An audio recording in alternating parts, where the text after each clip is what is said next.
നമ്മുടെ ഈ belt drive system പുതിയതായതുകൊണ്ട് കസ്റ്റമേഴ്സിന് ഒരുപാട് സംശയങ്ങളുണ്ട്, പ്രത്യേകിച്ച് പെർഫോമൻസിൻ്റെ കാര്യത്തിൽ. അപ്പോൾ നമ്മൾ 32,000 കിലോമീറ്റർ വണ്ടി ഓടിക്കും. പെർഫോമൻസിൽ എന്തെങ്കിലും ആദ്യത്തിൽ നിന്ന് ഇട്ടതിൽ നിന്ന് കുറഞ്ഞതായിട്ടോ അല്ലെങ്കിൽ ചെയിൻ സ്പ്രോക്കറ്റിൽ നിന്ന് മാറി അതിൻ്റെ പെർഫോമൻസ് ബെൽറ്റിൽ കിട്ടില്ല എന്നോ അങ്ങനെ എന്തെങ്കിലും തോന്നിയിട്ടുണ്ടോ? ഇല്ലില്ല, അങ്ങനെ ഒരു സംഭവമില്ല. എന്താ പറഞ്ഞാല് ഇപ്പോൾ ചെയിനും ഇതും കൂടിയിട്ട് എനിക്കൊരു മാറ്റമായിട്ട് തോന്നി. ഓക്കെ, മാറ്റം തോന്നിയത് ഇതാണ്, ഈ സൗണ്ട് മാറ്റ കാര്യങ്ങളൊക്കെ അതൊക്കെ ബെറ്റർ ആണ്. സൗണ്ട് ഇല്ല അങ്ങനത്തെ ഇതൊക്കെ. പക്ഷെ നമുക്ക് ഈ മൈലേജിലോ അല്ലെങ്കിൽ വേറെന്തെങ്കിലും പെർഫോമൻസിലോ അങ്ങനത്തെ യാതൊരു പ്രശ്നമില്ല. പിക്കപ്പ് ആയാലും ആ പിക്കപ്പ് എല്ലാം ഉണ്ട്, ഹൈ എൻഡ് ആയാലും എല്ലാം ഒന്നും വേണ്ട. ഞാൻ പോകുന്ന റൂട്ട് എന്ന് പറഞ്ഞാല് ഫുള്ള് ഹിൽ സ്റ്റേഷനാണ്. അപ്പൊ ഇതൊക്കെ സിമ്പിൾ ആയിട്ട് കയറി പോകുന്നുണ്ട്, ടോർക്ക് ഫീൽ ചെയ്യുന്നുണ്ട്. അതെ അതെ, പക്ഷെ നന്നായിട്ട് പുള്ളി ചെയ്യുന്നുണ്ട്, ഒരു പ്രശ്നവുമില്ല.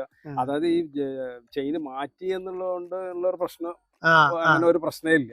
അതേ സെയിം അതേ പെർഫോമൻസ് ആയിട്ട് പോകുന്നുണ്ട്. നമുക്ക് ബെറ്റർ പെർഫോമൻസ് എന്താ പറയാന്നുള്ളത്, നോയ്സ് ഇല്ല, ലൂബ് ചെയ്യണ്ട, അങ്ങനത്തെ പിന്നെ ലൈഫ്, ഇതൊക്കെയാണ് നമുക്ക് ബെറ്റർ ആയിട്ടുള്ളത്, അതിന്റെ പ്ലസ് പോയിന്റ്സ് ആയിട്ടുള്ളത്. അല്ലാതെ ഇതില് അതിനാട്ടിലും പ്ലസ് മൈനസ് എന്ന് പറയുന്നത് അതിന്റെ ഒരു പറഞ്ഞിട്ട് ഒന്നുമില്ല, ഒരു പ്രശ്നം പോകുന്നുണ്ട്.